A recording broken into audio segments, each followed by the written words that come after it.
ভোলায় জায়গা জমি ক্রয় বিক্রয় নিয়ে ক্রেতাকে হয়রানি। ভোলা সদর উপজেলা ভেলুমিয়া ইউনিয়ন ৫ নং ওয়ার্ডের গাজীবাড়িতে মোজাম্মেল গাজী ইউসুফ পাটারি থেকে ১৬ শতাংশ জমি ক্রয় করেন। ২০২২ সালে ৬ লক্ষ টাকার বায়না চুক্তি হলেও ৩ বছর অতিক্রম হয়ে গেল।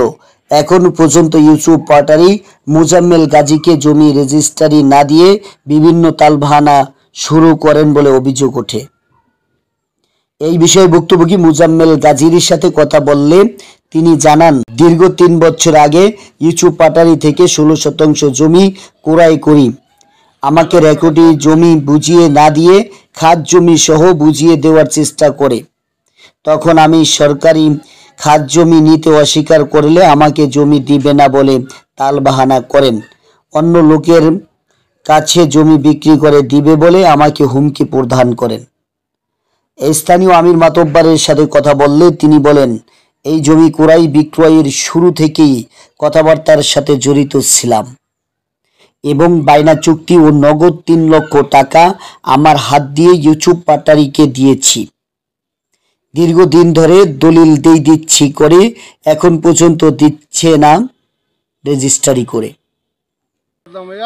৩ লক্ষ টাকা কাল বানা দিতে পারবেন, তাহলে আপনার জমি দিব, আর নাইলে দিব না। আমার বেশি স্বীকার কাল দিব।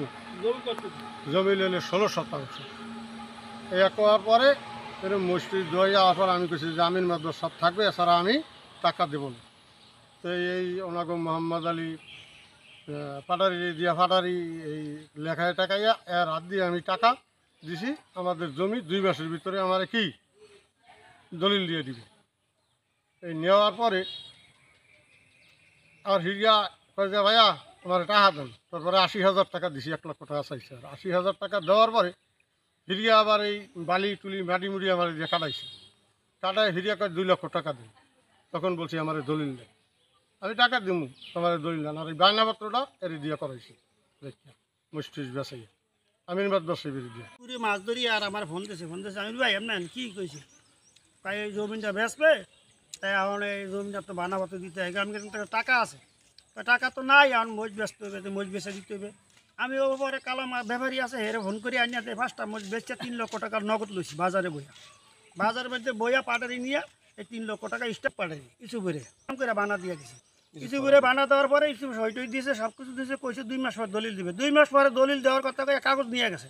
কাগজ নিয়ে এই জমিন থেকে হুদা 11 শতাংশ। আর জমিন এনে টেকে না, বাকিটা খাস জমিন। তাই আমি কইছি না, খাস জমিন এবার দলিল করবে কি করে? এটি সরকার যে কোনো সময় যারা নেহারি দিতে পারে। তাই তোমার খাস জমিন নেবে না, তোমার যেটু রেকার্ডি আছে তুমি হেরু দাও। উনি রেকার্ডি দেবে না, উনি খাস সরল দেবে, নাইলে দেবে না। এই নিয়েই ঘুরাঘুরি করতে করতে করতে করতে এই পর্যন্ত আইসে। এই যে ইদানিং আবার উনি একটা থানায় একটা দরখাস্ত করছিলে। দরখাস্ত করার পরও সেটা থানা বইয়ে ভাঙ্গা ছিটা দিচ্ছে, 11 শতাংশ জমি না, তুমি দলিল দিয়ে দাও। খাস জমি যে পায় হে আইয়া দখল করে ওনার তো নিবে।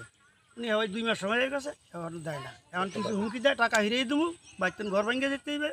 এই ওনার বাড়ি হলো শ্রীপুর। উনি এনে আমাকে কাছে আইসে মসজিদ যায় পরে এই ওনারে ইস্যু দিয়ে আনিয়া ওনারে এনে বয়সে এবার এই জমিন টমিন মনে করেন জিবে করিয়া টাকা পয়সা নিছে।